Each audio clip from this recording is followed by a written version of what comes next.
Bismillahirrahmanirrahim. Assalamualaikum warahmatullahi wabarakatuh. Halo semua, apa kabar? Kita ketemu lagi ya di acara live sharing Rich Talk Show, Reach Up Your Insight and Your Happiness. Mudah-mudahan setelah Bunda atau Ayah yang melihat tayangan ini bisa me-reach up atau memperkaya insight kita mengenai sesuatu yang akan kita bicarakan di tiap episodenya, dan semoga happiness-nya juga bertambah nih karena melihat keceriaan saya dan tamu saya kali ini.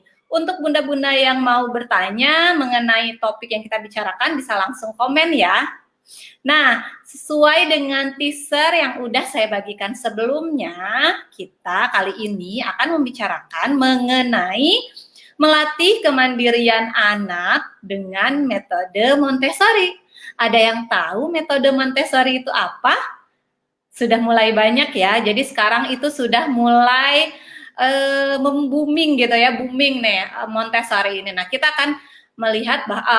akan membahas bahwa metode Montessori ini bisa jadi salah satu metode untuk melatih kemandirian anak.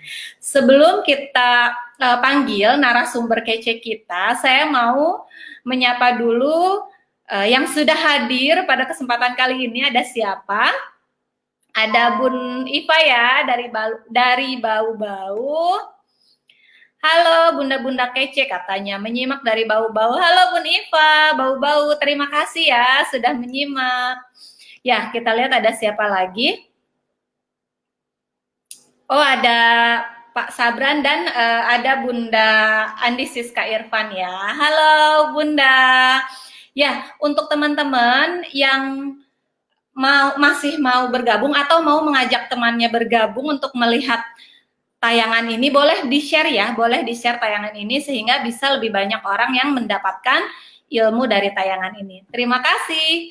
Nah, sekarang kita langsung panggil saja narasumber kita, Bunda Ina Sinardi, seorang dosen, seorang penulis buku, banyak ini prestasinya, dan beliau adalah praktisi Montessori. Jadi tidak hanya teoritis, beliau juga menerapkannya di rumah. Oke, langsung aja kita panggil ya, Bun Ina. Saya panggilnya Bun Ina. Bun Ina. Halo, Assalamualaikum. Waalaikumsalam. Apa kabar? Oh, Bun Ina sekarang di ini ya, di belahan timur Indonesia nih ya. Di belahan timur, iya betul. Bergeser ke makin timur gitu. Makin timur lagi ya, Bun Ina sekarang di Sorong ya, Bun ya? Iya, di kota Sorong, iya betul. Di Sorong. Gimana Bun kondisi di Sorong musim apa nih? Alhamdulillah, musim hujan. Musim hujan, iya betul.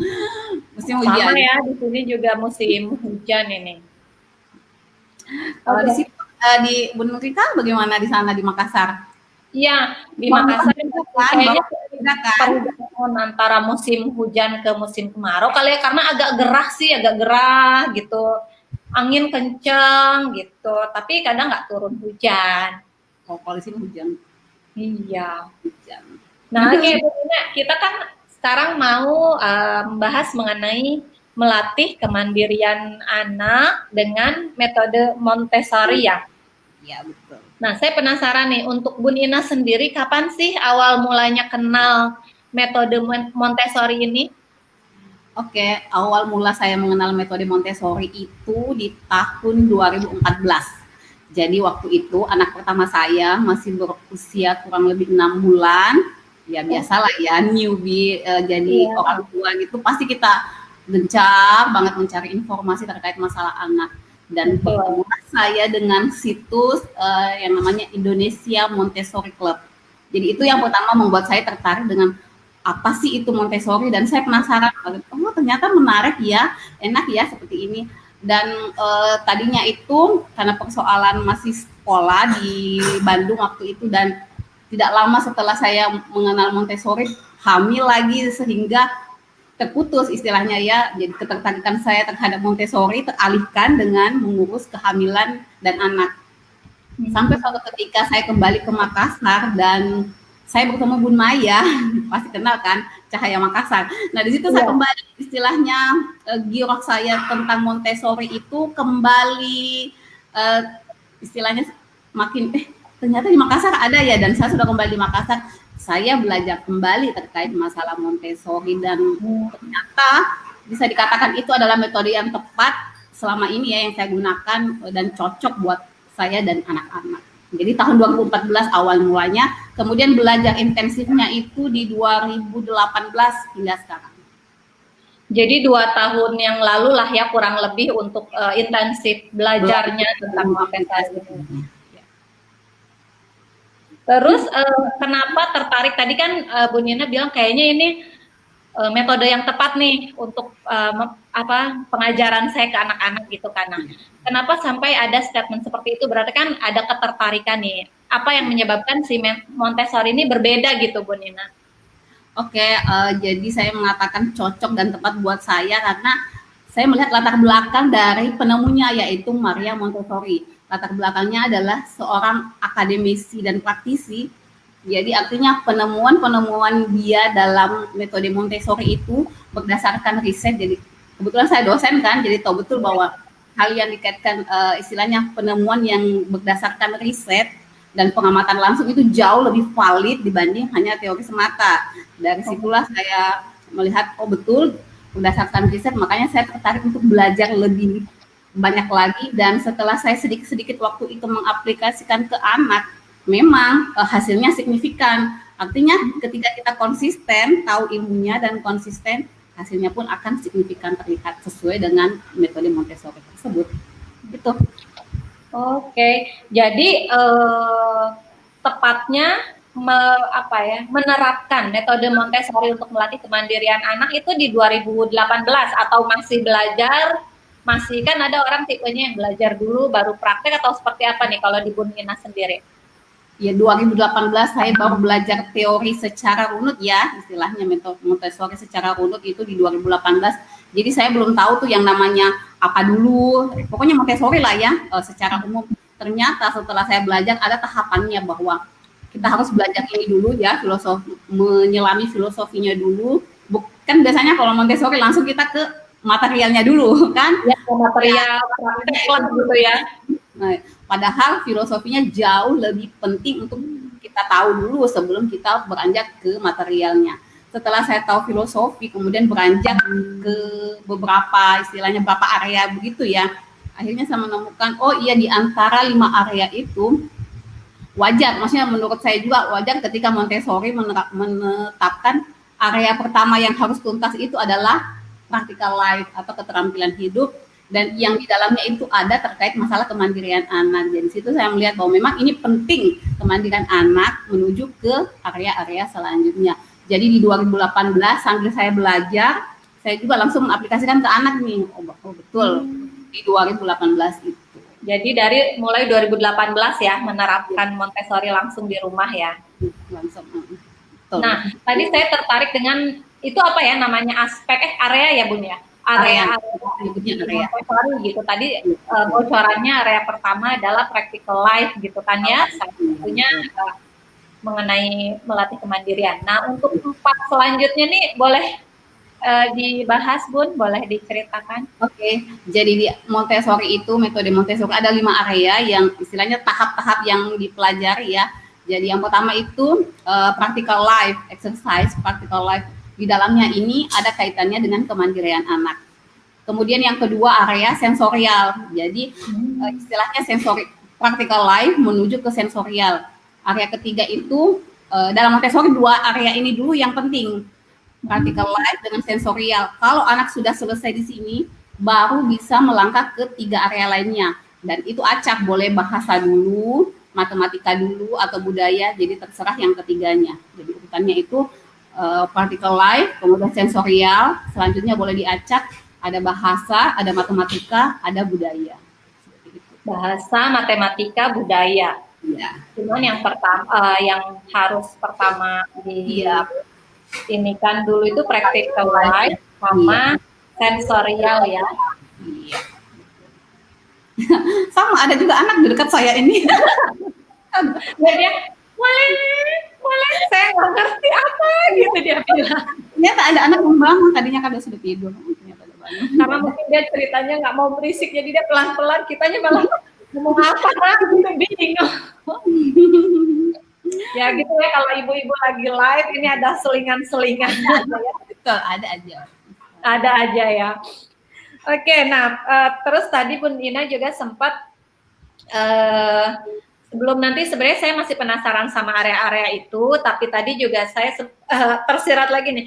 Bu Nina menyebutkan bahwa ada perubahan signifikan setelah menerapkan Montessori di rumah gitu ya. Nah, seperti apa nih? Seperti apa perubahan signifikannya tuh dalam hal apa saja, Bu?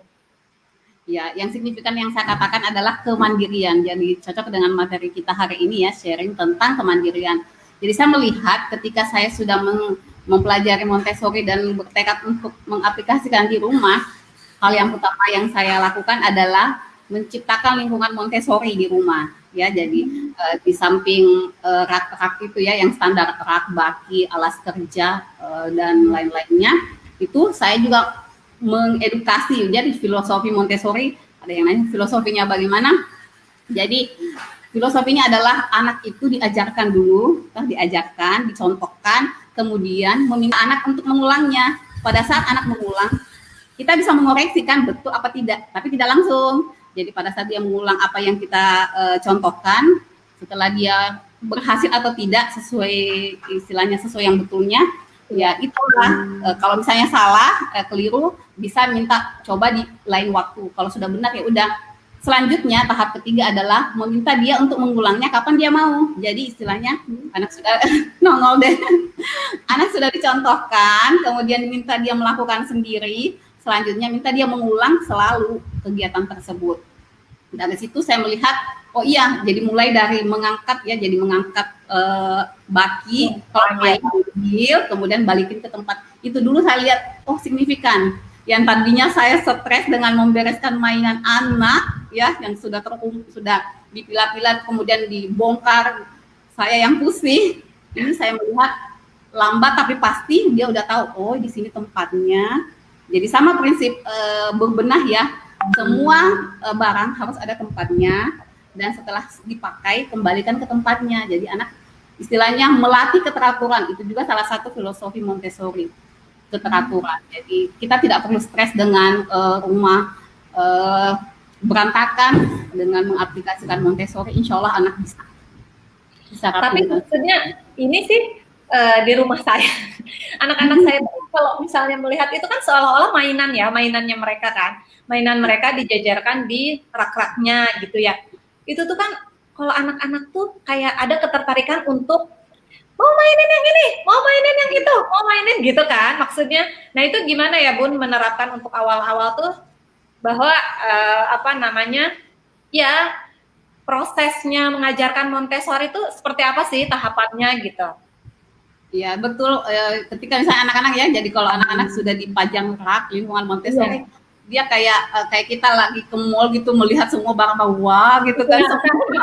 Anak-anak pun begitu, jadi semua penasaran aja. Jadi itu normal, makanya dalam Montessori juga ada namanya normalisasi. Jadi proses anak normalisasi dengan lingkungan Montessori itu normalnya biasanya kurang lebih 2 bulan lah ya.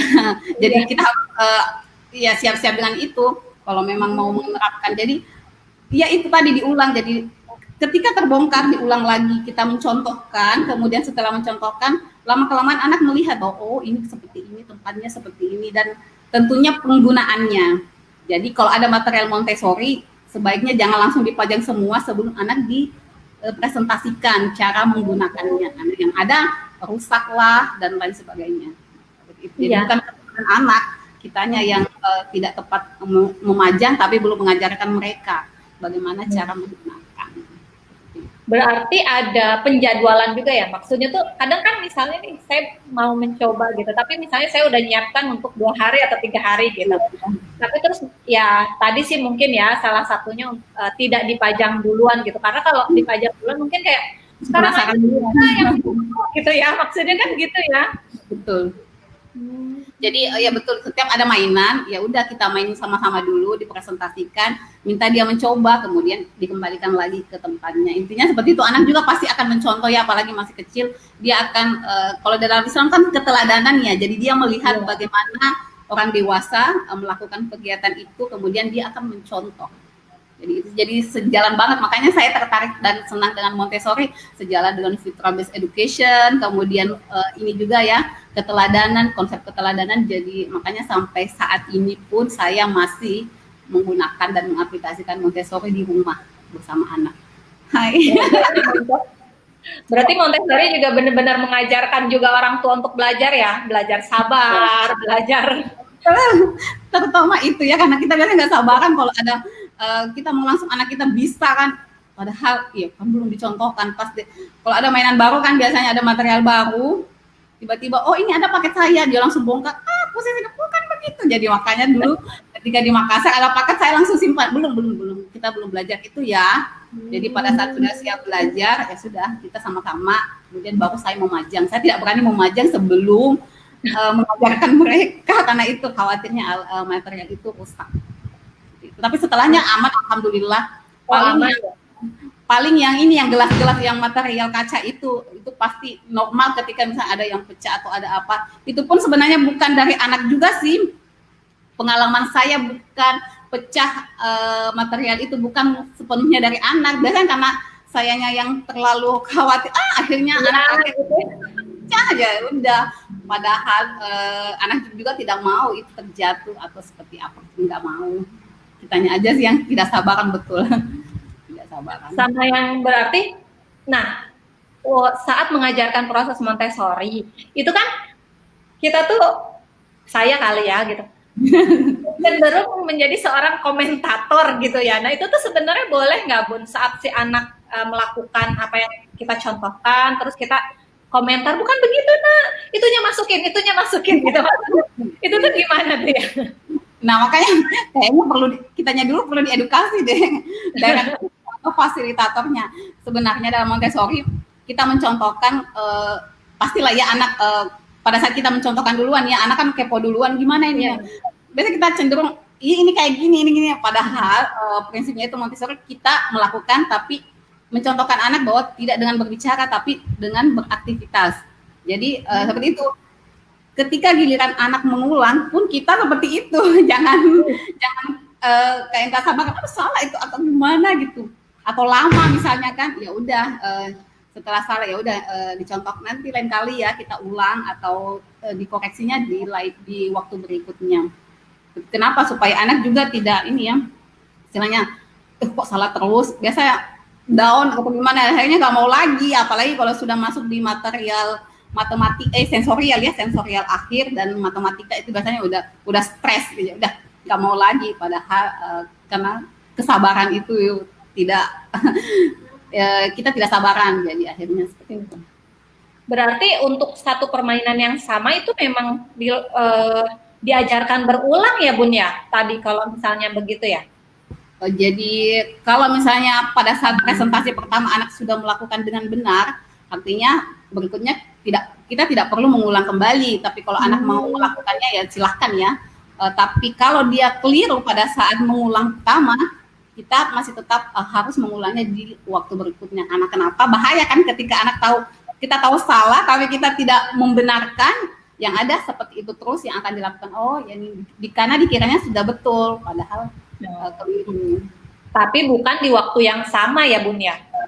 Istilahnya bukan di waktu yang sama, tergantung juga anaknya itu, jadi tidak harus di waktu yang sama. Misalnya sudah salah, ya begini ya yang benarnya, tidak harus seperti itu. Kembali ke kondisi anak, karena biasanya anak tidak hanya ingin memainkan satu material, ingin memainkan material yang lainnya. Oke, sebelum saya lanjut di pertanyaan saya, Bun, saya lihat ada pertanyaan dari Bun Iva, ini dari Bau-Bau, saya tampilkan dulu. Boleh sharing Bun filosofinya, filosofi Montessori. Tadi mungkin sudah dijelaskan sedikit, tapi barangkali dari Bun Ina ada tambahan. Silakan Bun Ina. Jadi filosofi Montessori yang saya emphasize ini ya di sesi kali ini adalah tentang independen. Jadi anak itu ada namanya hukum law of independent. Jadi anak itu punya kemampuan sendiri untuk mandiri. Jadi anak alamiahnya itu akan melakukan suatu hal sesuai dengan kemampuannya. Dan kitanya yang tidak sabaran. Jadi biarkanlah kalau di dalam ini ya Bunda Sayang ya, kalau masih ingat materi Bunda Sayang bahwa di level kedua kalau saya nggak salah melatih kemandirian anak. Jadi kita tidak terburu-buru melakukan pekerjaan anak yang sebenarnya anak itu bisa lakukan. Kalau dalam Montessori ada namanya ZPD ya. Jadi sebenarnya kita tahu anak ini masih mampu melakukan menyelesaikan pekerjaan, tapi kita sudah tidak sabaran akhirnya membantu. Yang ada adalah anak ketika sudah di kali berikutnya menemukan hal yang sama, dia tidak mau menggunakan kekuatannya untuk kemampuannya untuk menyelesaikan karena dianggap ada yang membantu. Padahal kita bersabar sedikit saja kemampuan anak akan meningkat. Seperti itu, yang artinya kemandiriannya pun ikut terasa karena sebenarnya terutama pekerjaan di rumah ya, banyak hal yang sebenarnya kita tidak sabaran saja yang membuat anak selesai melakukannya. Akhirnya apa? Kita yang menyelesaikannya. Jadi kita stres sendiri padahal anak sudah bisa mandiri sebenarnya, sudah bisa dilatih. Jadi itu saja ya filosofinya ya Bu Nina ya, karena kan kita sebenarnya cuma di sini bagian itu aja dulu. Iya, karena kan sesuai dengan tema yang kita bicarakan gitu ya. Nanti kalau misalnya mau mengetahui lebih lanjut bisa sambil japrian sama Bu Nina sambil kangen-kangenan. Bu Nina sama Bu Nina udah nggak satu grup nih karena Bu Nina pindah regional. Ya paling di ini aja di grup lain. Oh tapi berarti tadi lebih ke yaitu tadi ya kesabaran sama menahan diri untuk tidak mengomentari gitu kali Bu Nina ya. Iya, menahan diri, jadi sabar, kita tidak buru-buru membantu anak dalam hal kemandirian ya. Apa yang bisa dilakukan anak biarkan dia melakukan. Sebenarnya kan ada checklist ini ya, kalau di STPPA kalau misalnya anak di usia di bawah 6 tahun itu kan ada sebenarnya. Itu kenapa tidak tercapai karena itu tadi kita kurang sabaran menstimulasi anak maunya langsung cepat selesai padahal itu berproses pengulangan dan selalu diulang dan itu pendampingan yang harus kita lakukan yang justru kita tidak sabaran langsung membantu dan akhirnya anak mematahkan semangatnya kemandiriannya juga. Oh iya, ada sambil nunggu yang pertanyaan selanjutnya untuk jenis-jenis kemandirian yang bisa dilatih dengan metode Montessori ini contohnya apa aja Bu? Jadi kalau di Montessori itu dibedakan usia ya, jadi ada usia di bawah 6 tahun, ada di atas 6 tahun. Jadi kalau terutama di rumah ya karena kita di rumah, di usia di bawah 1 tahun sebenarnya anak sudah bisa dilatih mandiri. Misalnya yang menjelang MPASI memegang sendok ya, jadi kita menstimulasinya dengan memegang bola yang lembut dengan yang agak keras kan ya, jadi itu perbandingan stimulasi sensori juga.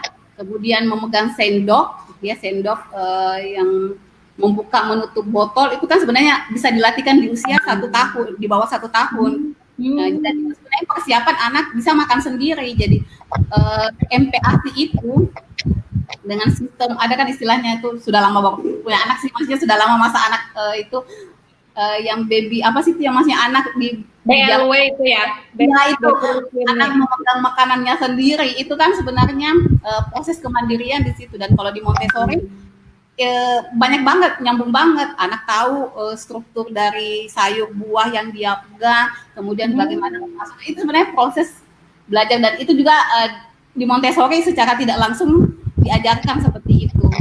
Tujuan langsung dan tujuan tidak langsung itu ada di situ di usia di bawah 1 tahun. Lanjut kalau bisa ya itu tadi kalau saran saya di usia 6 tahun itu lihat aja STPPA anak yang harusnya sudah bisa apa, ya kita stimulasi dengan mengkondisikan rumah lingkungan Montessori.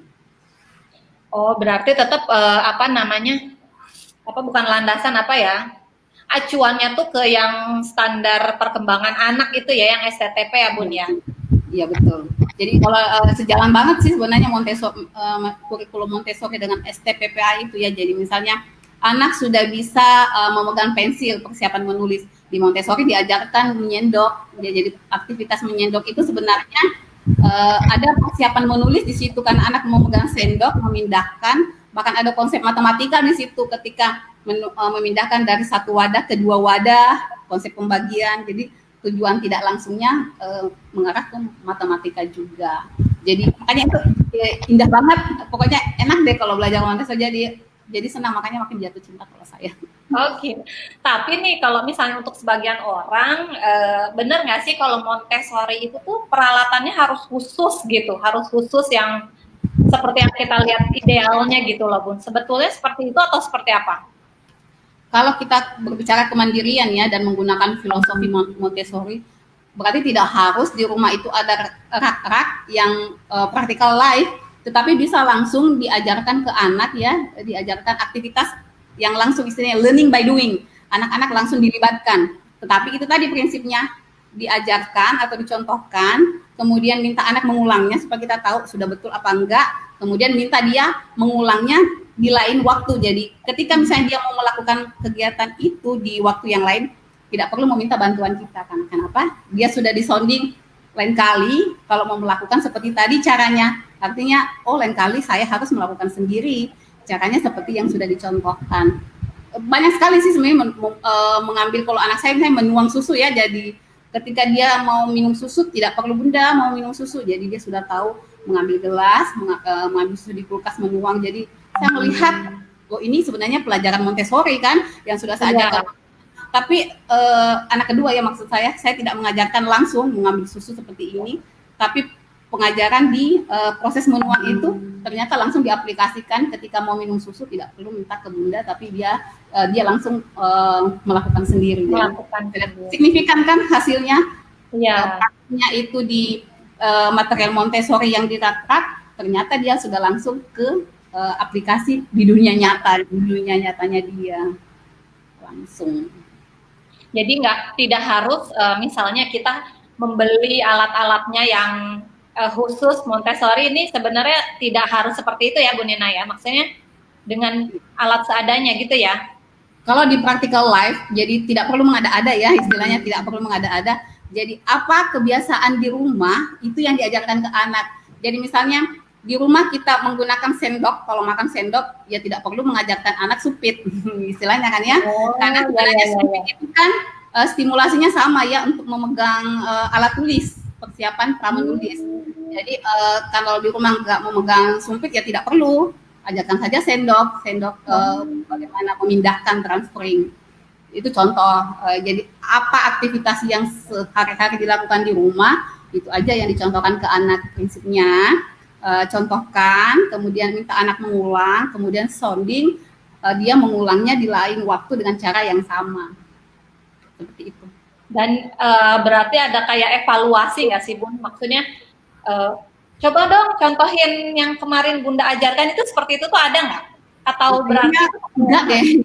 Jadi istilahnya dia enggak mengevaluasi. Jadi kalau di Montessori itu ya kita sebagai observer banyak mengamati tapi tidak langsung mengomentari ke anak. Jadi kalau misalnya dengan contoh yang tadi Bunda katakan, tolong dong contohkan yang kemarin, kayaknya bisa langsung maksudnya langsung misalnya bisa minta tolong melakukan apa yang dilakukan gitu, jadi tidak perlu bisa mengulang kembali yang ke pelajaran, enggak. Jadi istilahnya anak sudah tidak belajar tetapi sudah harus melakukan itu keseharian. Jadi bisa minta tolong ambilkan ini, atau bisa minta tolong menuangkan susu. Sebenarnya kan dia sudah mengulang pelajaran menuang, tapi kita sudah minta tolong dia gitu. Jadi anak tidak merasa belajar tapi sudah melakukan kegiatan hari-hari gitu. Ya. Oke, ada pertanyaan lagi Bun dari Bun Syifa, Bun Siti Fatimah. Aktivitas kemandirian seperti apa yang bisa diajarkan ke anak usia 4 dan 5 tahun katanya? Oh ya, kalau 4 dan 5 tahun kembali lagi, kalau saya ya selalu di bawah 6 tahun itu acuannya STPPA.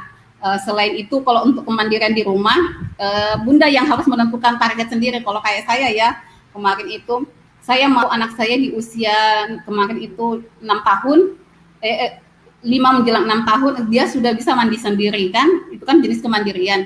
Jadi yang saya prepare sebelum saya melepas dia melakukan itu adalah, pada saat saya memandikan, saya mengajarkan cara mandi dengan yang benar ya. Jadi mulai dari airnya, kemudian sabun, gosok gigi, kemudian membersihkan ketika melap handuk maksudnya ya.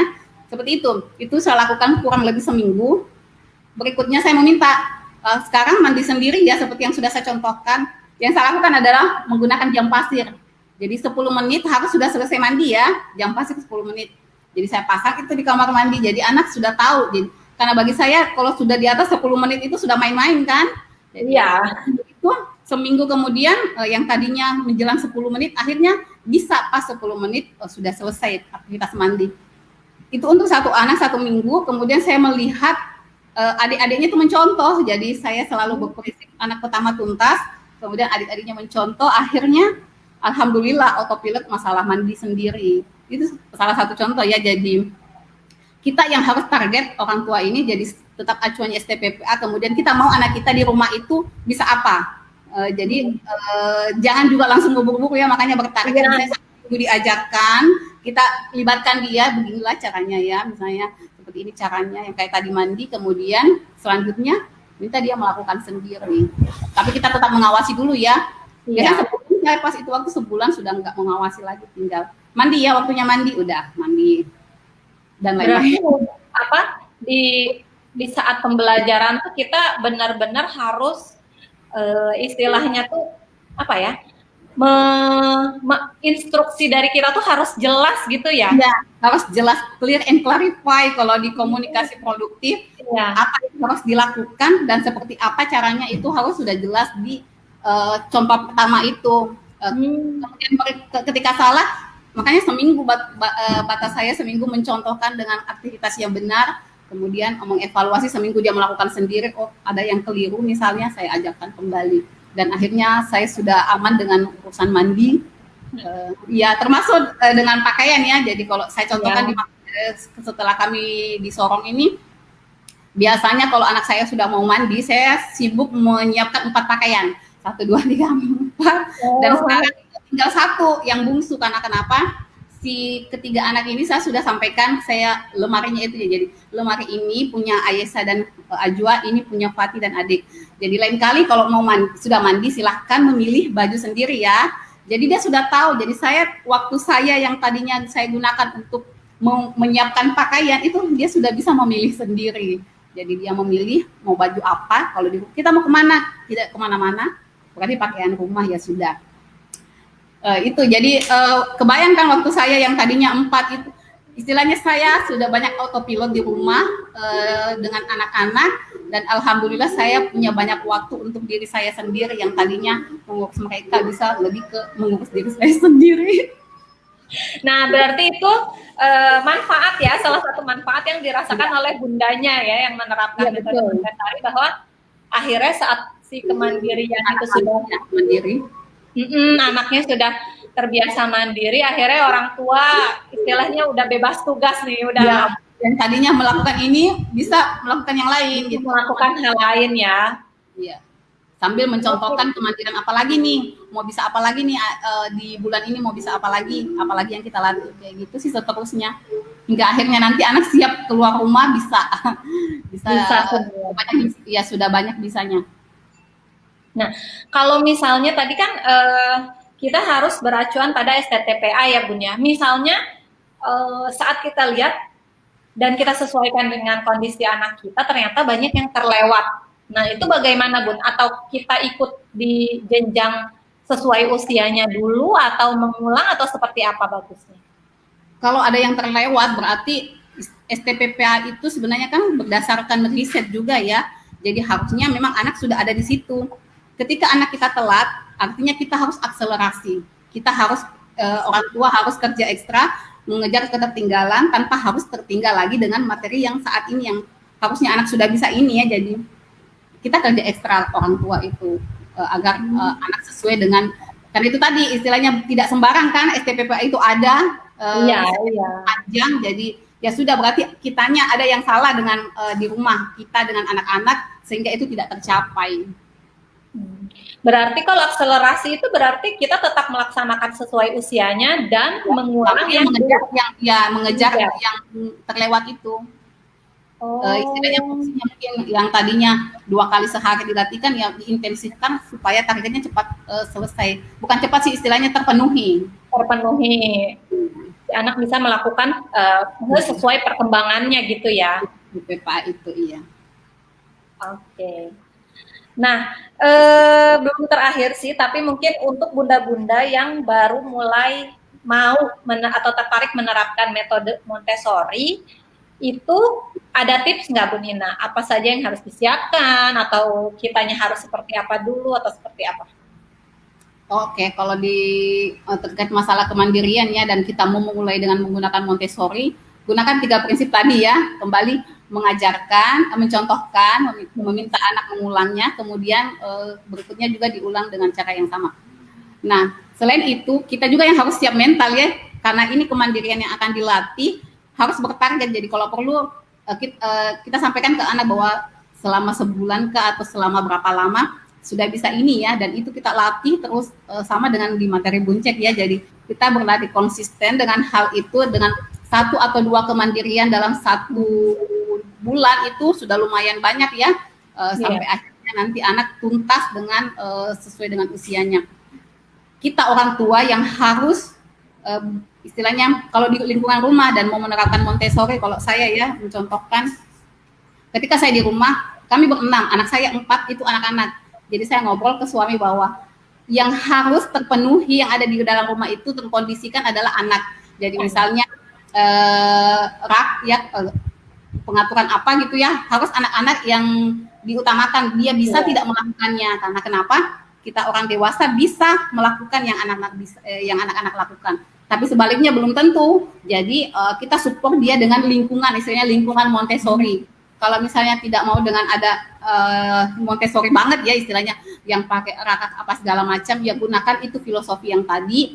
Jadi apa yang bisa dijangkau anak. Jadi tidak realistis kan ketika kita meminta anak, kamu menyiapkan makananmu sendiri, sementara kondisi dapur atau bagaimana anak bisa mengambil makanan sendiri itu tidak support bagi dia. Itu kan sama saja dengan di atas batas kemampuan anak, kasihan juga. Jadi kondisikan lingkungan apa yang akan kita latih, kondisikan lingkungan itu, kemudian meminta anak mengulangnya. Jadi insya Allah bisa kok seperti itu, karena saya sudah melakukannya. Jadi ada kemandirian yang saya capai, saya kondisikan anak, saya latih sebulan itu sudah dapat autopilot berlanjut ke kemandirian yang lain. Masya Allah. Jadi ciptakan lingkungannya dulu ya, ciptakan lingkungan, terus siapkan dulu nih mental orang tuanya gitu ya, karena kesabaran ya, jangan buru-buru mau lihat hasil, jangan mau buru-buru mau membantu anak dalam hal kemandirian, jangan buru-buru dibantu, karena biasa anak juga saya melihat ketika sudah sama saya bisa, ketika ada ayahnya tiba-tiba nggak bisa makan lah, harus disuapin lah, mau dimandi lah, aduh. Saya sepakat sama suami, ayo di rumah sebelum kamu ada itu anak seperti ini bisa. Jadi kalau kamu ada support saya supaya ini kita tidak lama-lama di urusan mengurus ini, kita bisa melakukan yang lain. Jadi tetap ada komunikasi dengan suami karena sama-sama. Jadi memang berarti harus kompak dulu ya, gitu, suami istrinya maksudnya harus kompak dulu bahwa kita akan melaksanakan ini, kita akan melatih ini ke anak-anak gitu kan ya, selama beberapa waktu. Misalnya tidak dibantu dulu walaupun misalnya mereka gitu. Kalau sama ayah bisa, sama bunda nggak bisa ya sama ayah. Jadi cari aman gitu kan. Jadi itu yang dihindari, sebaiknya tidak terjadi itu, karena kalau itu terjadi gagal. Jadi kita mulai dari nol lagi. Terus kalau misalnya apa ya? Misalnya kayak tadi kemandirian mandi sendiri gitu ya Bun ya. Kita sudah menetapkan tadi kalau Bun Ina kan jam pasir 10 menit sekali. 10 menit selesai. Nah, misalnya anak melakukan lebih dari itu, atau misalnya ada sesi main-mainnya atau seperti apa, itu apa ya yang dilakukan gitu? Atau mencontohkannya lagi, atau tadi kan karena kan kayaknya nggak ada evaluasi kan ya? Ya. Jadi misalnya sudah masa berlatih dia kan, sudah dia sendiri yang melakukan, jam pasir sudah berlaku, saya tetap mengamati, istilahnya kalau sudah mendekati jam pasirnya itu saya kok masih aktivitas ini, saya bisa melihat kok masih ini, itu masih lama selesai kan, kalau seperti itu. Akhirnya, tapi enggak kok, yakin, karena saya melihat anak-anak itu cenderung mau melakukan sesuatu yang istilahnya dengan hal maksimal dengan dirinya. Jadi dia mau melakukan sesuatu yang hasil terbaiknya dia. Jadi kalau kita kasih batas waktu 10 menit, biasanya dia mau melakukannya itu sebelum jam pasir itu selesai, dia sudah selesai. Jadi dia memperlihat, bunda ini saya sudah selesai dan ini masih ada gitu kan. Sama juga dengan pelajaran saya melihat jadi anak akan berusaha memberikan hasil terbaiknya, aktivitas terbaik kegiatan. Jadi tidak perlu memang dievaluasi. Dengan adanya jam pasir itu sebenarnya sudah peringatan buat anak bahwa ini waktunya. Dan realistis 10 menit di usia 5 menjelang 6 tahun itu realistis, bahkan sudah banyak ada sesi main-main juga sih di sana. Iya, kalau 10 menit cukup, Le. 10 menit itu iya sudah ada. Berarti ada penerapan reward nggak nih? Reward? Kalau di Montessori sebenarnya tidak seperti itu ya, maksudnya tidak harus reward, tapi istilahnya setelah selesai satu kita bisa menggunakan material lain mempelajari, karena dasarnya kan di material yang sebelumnya yang termudah kemudian yang tersulit. Kalau di rumah saya dalam hal kemandirian saya paling memberikan reward, kita jalan-jalan ke misalnya cukup ke grocery beli apa gitu kan, anak-anak sudah senang, atau kita sama-sama nanti keluar ngantar kakak sekolah misalnya, dia sudah senang banget gitu kan, keluar dari lingkungan rumah itu sudah senang, jadi hal yang membuat dia termotivasi untuk melakukan kemandirian. Misalnya dikasih waktu durasi menonton lebih lama atau pegang gadget misalnya. Ya, bergantung dari kita sih sebenarnya itu bagaimana melihat perlukah ini anak di reward. Karena bisa saja anaknya tidak perlu itu, dia mau melakukan. Kalau tipe anak saya masih harus ada rewardnya. Masih aman-aman ya. Iya. Ini dari Mbak Adin. Halo Mbak Adin, sebentar lagi live ya. Nanti saya nonton. Iya. Iya, ada Mbak Adin. Mbak Adin memberikan ini ya, komentar mungkin tadi karena kita sempat bahas mengenai kesepakatan antara suami istri. Jadi saya bacakan, benar kalau nggak kompak untuk sama-sama sepakat, sabar melihat rumah berantakan dan tidak sempurna. Karena anak-anak masih latihan nih, mandi sendiri nggak gitu bersih, ambil nasi belepotan atau lebih sedikit, atau lebih dikit. Biasanya kan misalnya kita punya satu piring harus seperti apa gitu. Nah ini lebih sedikit apa gimana. Jadi banyak intervensi. Iya. Kalau nggak kompak itu akhirnya kayaknya jadi apa ya? Bukan perang sih. Ya anak cari aman istilahnya kan. Nah iya benar ya. Situasinya juga jadi sama ini kita aman gitu kan. Jadi jangan ikut ini, ikut yang di sini. Anak-anak cenderung mencari senyamannya dia, padahal kalau yang dilatihkan harus dapat apa ya kita sepakat. Karena kemandirian bukan hanya kenapa bunda yang lebih merasakan, karena yang paling banyak waktu sama bundanya gitu. Iya. Nah, jadi kita yang terasa banget ketika anak tidak mandiri dibanding para suami. Tapi benar tadi sih yang Mbak Adin bilang ya, misalnya saat sudah makan sendiri tuh penyesuaian dari disuapin ke makan sendiri tuh anak biasanya ambil nasinya kan lebih sedikit ya kan. Nah itu tuh kan kita tuh gemes untuk kayak, nah tambah dong nasinya, tambah dong gitu ya. Padahal mungkin ya udahlah, biar mereka dulu, yang penting kan mereka melatih dulu gitu ya, dia bisa makan sendiri, pede dengan makan sendiri gitu. Nah itu ya kuncinya berarti harus sabar ya Bun ya, gitu maksudnya. Ya, istilahnya kalau di Montessori ya, directors kita ya, orang tua directors itu tidak banyak ininya keluar intervensi ya, tidak banyak instruksi. Jadi itu saja minimalkan bicara gitu, karena makanya di lingkungan di sekolah Montessori itu yang memang ideal itu pasti suaranya minim, karena itu paling bunyi-bunyi peralatan yang kedengaran bukan suara, karena anak dilatih untuk tidak banyak tapi harus lembut penyampaiannya gitu ya. Hanya anak-anak saja sampai ini ya, Bunda bisa minta tolong itu itu diucapkan di yang sekarang ya, karena terbiasa mendengarkan ketika saya mempresentasikan. Bunda mau mencontohkan ini ya, akhirnya dia, Bunda bolehkah saya sampai terkejut. Kok bahasanya kayak baku banget. Bunda bisa baku gitu ya, kayak bahasa buku banget gitu. Saya jadi kayaknya ini dia ketika saya mempresentasikan itu kan, hal-hal yang saya lakukan itu yang tercontoh. Jadi ya bagus juga sih. Iya, tapi berarti itu bagus ya. Berarti saat kita mendeskripsikan apa yang mau kita lakukan tuh berarti sebisa mungkin dengan bahasa yang baik, yang baku gitu ya. Ya, secara tidak langsung bahasa juga ya, di area bahasa sudah tercapai. Jadi di Montessori itu ya, misalnya aktivitas menyendok sebenarnya di tujuan tidak langsung itu ada juga anak melatih kosakata. Jadi terutama kosakata ya. Jadi dia jadi tahu banyak kosakata yang dia tahu. Apalagi kalau di material sensorial itu banyak banget kosakata baru yang ketika dibawa ke harian itu kita, hah? Oh iya ya bahasa ini. Saya pernah ajar anak saya pernah dengar di sini ketika saya mempresentasikan ini. Seperti itu. Contohnya dong Bun sedikit untuk yang sensorial sebelum kita akhiri. Kalau sensorial misalnya 3 warna ya. Jadi kita mengenalkan anak warna dasar merah, kuning dengan biru. Jadi di situ saya memperlihatkan untuk anak yang 3 tahunnya waktu itu dia hanya bisa merah, kuning gitu, tapi yang mana bendanya itu nggak tahu. Jadi melatihnya itu dengan material Montessori namanya color box 1, tapi kalau nggak ada ya udah cari saja material yang sama bentuknya tapi warnanya berbeda. Misalnya krayon ya. Warnanya berbeda 3 warna dasar itu. Kemudian sampaikan contohnya begini. Ajwa, hari ini Bunda akan memperlihatkan atau mengenalkan 3 warna dasar. Perhatikan ya, ini namanya merah sambil menunjuk. Jadi ada namanya 3 periode belajar ya. Ini namanya merah. Kemudian minta anak mengucapkannya.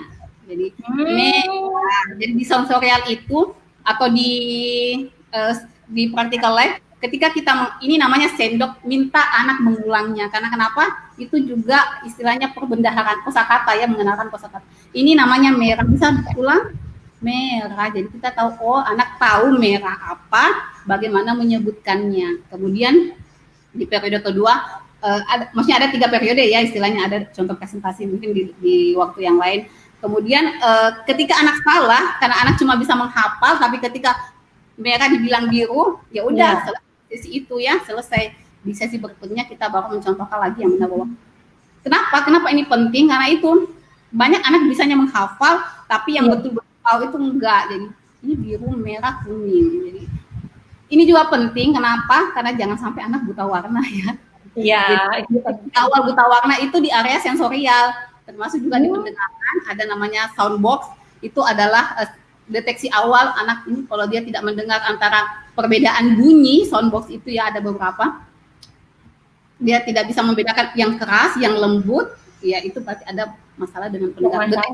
Kita sebagai orang tua ada apa-apa sih, sudah berapa kali pengulangan masih salah gitu. Oh ya, saya masih ada satu deh Bun, kan anak untuk orang tua yang memiliki anak lebih dari 1 seperti saya, saat misalnya saya mengajarkan yang sulung misalnya gitu, atau yang tengah deh, yang sulung sudah ada tugas sekolahnya misalnya dia melakukan, kita ajarkan yang tengah.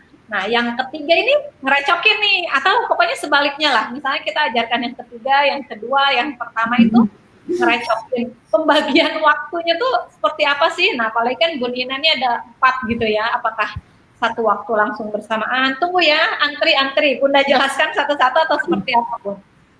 Jadi bergantung target kita. Kalau ada hal yang ingin diajarkan dan kita menarget semua anak, artinya posisi duduk aja yang dibedakan. Jadi kita duduk melingkar, jadi anak bisa melihat apa yang kita contohkan. Tapi kalau misalnya, kalau saya anak pertama sudah selesai, terus anak kedua, ketiga mau diajarkan, biasanya saya meminta kakak yang mengajarkan ke adik-adiknya. Bisa bantu Bunda ajarkan. Jadi mungkin tidak full Montessori ya, yang namanya juga ada anak yang mengajar, tetapi ada hal yang ingin saya ajarkan ke anak, bahwa ajarkan ke adik ya. Jadi ketika sudah tahu, kamu juga yang harus mengajarkan ke adik, membantu Bunda mengajar. Jadi si adik juga jadi kayak ada kesan bahwa oh kakak saya yang mengajarkan, jadi ada kesan bahwa ini yang mengajarkan saya bukan hanya Bunda, kakak juga adalah sosok yang harus saya hormati gitu, karena dia mengajarkan saya. Itu aja sih. Iya masuk begitu. Oh iya benar-benar. Jadi bisa kita minta tolong ke yang kakak ya, yang kakak yang sudah tahu, silahkan bantu Bunda atau ajarkan ya ini material, silahkan diajarkan ke adik. Tapi ini dulu ya disampaikan ke adik, jangan sampai adik merasa nggak mau kakak nih. Kita akan belajar ini tapi diajar sama ini ya. Seperti itu. Dikondisikan. Pokoknya asik deh. Asik ya ternyata ya. Saya tuh masih kayak ya mungkin ini ya pemahamannya, karena tadi yang Bu Nina bilang harusnya kan kita itu belajar di filosofinya dulu, bukan langsung ke praktek bahan-bahan gitu. Nah kalau untuk awam kan memang kayak apa langsung contoh aja, lihat postingan orang itu gitu, ya, gitu kan. Nah, dan rata-rata sih mungkin nggak semuanya, tapi ada beberapa material tuh menurut saya yang kecil-kecil gitu kan ya, dan itu tuh kayaknya kan rawan berantakan gitu, terus disimpannya harus lebih rapi atau seperti apa. Nah itu kan gitu, jadi itu mungkin bukan kesalahan lah, tapi apa ya, kurang pas lah gitu ya, karena saat kita mau menerapkan Montessori itu seperti yang tadi Bu Nina bilang harus bertahap ya ternyata gitu. Iya betul. Jadi kalau kayak misalnya material berantakan itu sudah biasa proses normalisasi berlanjut. Maksudnya ada sesi memang anak harus bersikap bersih apa beradaptasi lah istilahnya normalisasi ketika lingkungan Montessori tentang material yang kecil-kecil itu dengan membiasakan dia mencontohkan dan meminta dia membiasakan mengambil barang material kemudian meletakkan kembali itu secara tidak langsung dia akan merapikan sendiri karena saya lihat ya ke anak-anak saya ketika rumah berantakan saja ada mainan itu dia secara sigap langsung membereskan ketika si adik yang bungsu ya yang si bungsu ini nggak ngerti apa-apa membongkar spontan si kakak ini langsung membereskan saya langsung oh kayaknya ini karena doktrin bahwa materi iya itu yang saya lihat terikut di anak pertama dan anak kedua ya yang terutama memang yang Montessori banget ketika saya ya jadi dia langsung dengan sigap membereskan bahwa ini tidak boleh berantakan tempatnya tempat mobil-mobilan bukan di sini tempatnya adalah di box gitu jadi nggak usah khawatir ketika kita menjalankan dengan filosofinya itu ya udah ketika kita cuma mengambil kayaknya bagus dia itu contohkan di rumah dan anak itu nggak sama sih anak saya kok berantakan ya iya karena kita belum paham filosofinya anak belum tahu pasti ini mau harus bagaimana setelah ya udah begitu aja dan dia tidak melihat kita mengambil mainan mengembalikan seperti itu. Iya itu ya berarti apa keteladanan tadi berarti dan kita harus siap sama normalisasi itu dulu ya Bun ya gitu ya. Normalisasi kurang lebih 2 bulan intensif kita melakukan itu di rumah kurang lebih 2 bulan insya Allah udah bisa anak dengan teratur rumah udah rapi material sudah setelah kembali ada di raknya lagi itu paling kalau ada kejadian paling adik yang memang belum mengerti belum tahu ya seperti itu tapi masih bisa ditolerir. Berarti maksudnya misalnya saya baru mau mulai itu tidak ada kata terlambat ya walaupun misalnya si kakak sudah selesai atau apa. Iya betul, nggak ada istilahnya ketika anak kita baru mau memulai usia anak sudah 6 tahun nggak masalah istilahnya gunakan filosofi karena dengan filosofi ajarkan contohkan minta anak mengulang kemudian yang berikutnya lagi dia melakukan sendiri itu sebenarnya filosofi yang berlaku secara umum ya dengan aktivitas apapun itu bukan hanya practical life tetapi kegiatan apapun bahkan di luar rumah sekalipun jadi tidak ada kata terlambat ketika mau belajar Montessori. Oke, terima kasih banyak Bu Nina karena sudah hampir 1 jam ini kita nggak kerasa ya. Kita berbicara mengenai melatih kemandirian anak dengan metode Montessori.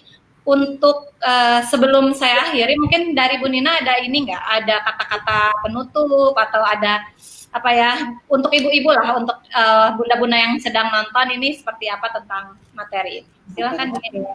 Kaitan dengan tema sharing kita hari ini ya, jadi masa pandemi, artinya kita banyak di rumah bersama anak. Apakah kita sebagai wanita bekerja misalnya, kerja dari rumah, anak pun sekolah di rumah. Jadi kesempatan yang sangat baik sekali untuk melatih banyak kemandirian anak di rumah dengan cara yang tadi ya filosofi Montessori. Jadi gunakan masa pandemi ini bisa dikatakan masa berkah, di mana kita banyak waktu dengan anak, bisa melatih banyak kemandirian.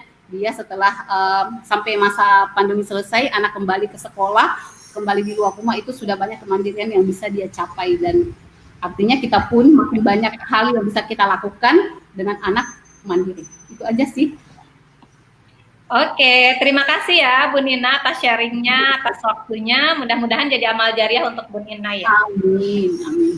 Oke, terima kasih Bu Nina. Assalamualaikum. Warahmatullahi wabarakatuh.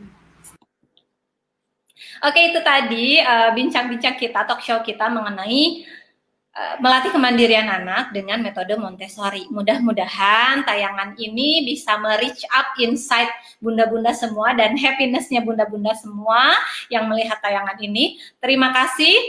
Tadi sudah bergabung beberapa bunda di sini, ada Mbak Adin, ada Bunda Misnia, halo, Bun Erlin, ada Bun Irnawati, ada Bunda Mega, ada Bun Ami, ada Bun Syifa, Bun Risna, Mbak Firda, dan yang lain sebagainya. Tadi juga ada Bun Iva dari Bau-Bau. Terima kasih banyak sudah menonton tayangan ini.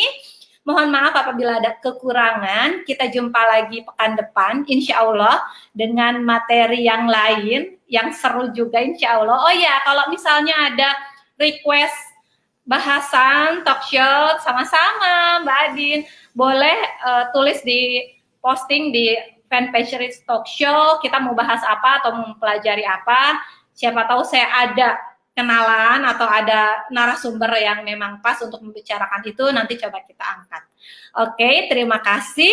Rich Talk Show, reach up your insight and your happiness. Saya pamit. Wassalamualaikum warahmatullahi wabarakatuh. Dadah.